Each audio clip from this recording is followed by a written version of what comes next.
Pessoal, tudo bem? Bem-vindos para mais um Fala Dudu. Hoje a gente vai. Não esquece de curtir, de compartilhar, de visitar o nosso blog, visitar a nossa página. Mas hoje eu queria falar do Larry Summers. Larry Summers, um dos economistas hoje mais famosos, polêmicos lá nos Estados Unidos.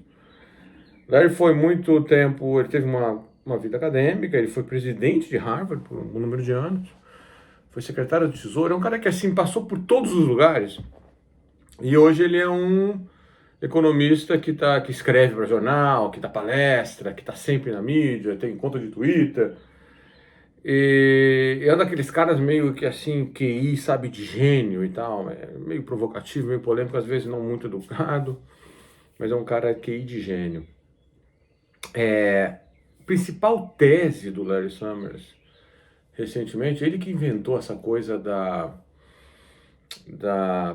perda secular de potencial de crescimento, esse termo, né, essa maneira de ver o mundo como a economia mundial como uma economia que agora tem uma capacidade de crescimento potencial, não de um ano para o outro, etc., mas potencial menor, vem do Larry Summers. Bom, ele já adicionou, tirou coisas, né, dessa teoria dele.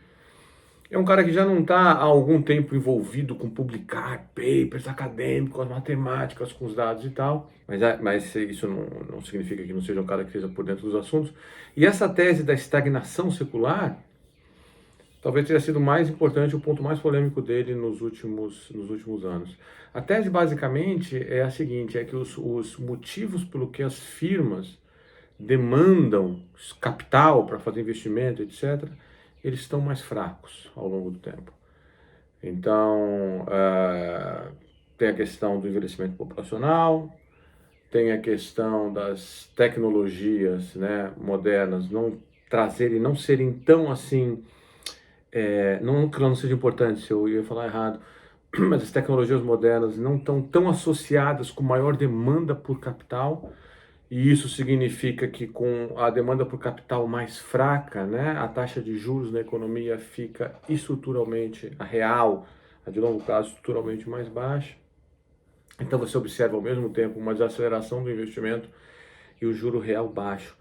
Assim, agora nós estamos num momento de juro real alto, de subida de juros e tal, para controlar a inflação, mas você olha por um bom número de anos, antes da crise do Covid, depois teve a guerra e tal, você vê juros real no mundo, por décadas até, caindo mesmo, e você vê o investimento de fato perdendo fôlego. E acho que olhando esses dois dados simultaneamente, você fala, pô, peraí, se o investimento está caindo, porque a gente pensa, né, quando os juros caem, o investimento vai subir. E essa mais taxa comparativa é que faz sentido, mas tem que ver o que está acontecendo por trás do movimento que leva os dois a cair, né? Então, se a atratividade do investimento está ficando mais baixa por diversos motivos, os juros real vai ficar mais baixo, e foi isso que o Larry Summers cunhou de estagnação secular, né, da economia mundial, da economia global. É uma coisa que vale muito mais para país rico, né, que já está lá na fronteira tecnológica, etc., do que para país pobre ou para país de renda média que ainda tem como crescer, fazendo esse processo de chegar na fronteira, né? O que eles chamam em inglês de catching up with the frontier. Então essa é a principal tese do Larry Summers. Teve uma outra coisa importante que ele defendeu, agora saiu um pouco de moda falar nisso, mas ano passado, ano retrasado, estava sendo muito discutido, qual que é a melhor, né? Agora que a Europa vai ter que voltar, por exemplo, a ter algum tipo de regra fiscal. Então as regras fiscais do mundo foram meio que colocadas de lado durante a pandemia para lidar com a questão dos gastos que precisavam ser maiores mesmo.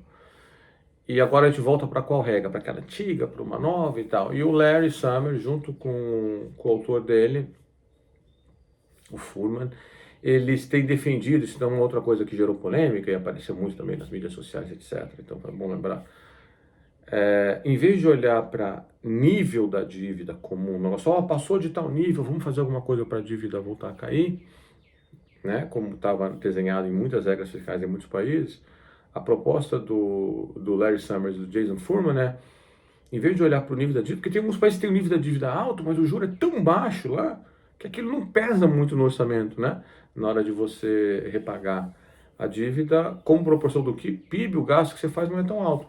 E pode ter um país com uma dívida menor, uma dívida de nível médio, mas o juro real da dívida é tão alto que aquilo ali pesa muito no orçamento. Então eles falam justamente para isso, em vez de olhar para o nível da dívida, vamos olhar para o pagamento, né? Para quanto que o país está pagando de serviço da dívida como proporção do PIB. Se esse valor estiver muito alto, aí a sugestão deles é faz uma política fiscal um pouco mais conservadora, né? Para a dívida cair, os juros cair e esse pagamento diminuir. Se esse pagamento de juros anualmente está baixo, e aí o número que eles citam lá é 2%, de novo, né? Está na cabeça do país desenvolvido, provavelmente, aí você pode gastar mais, a dívida pode subir e tal, porque você ainda está gastando pouco com o serviço da dívida.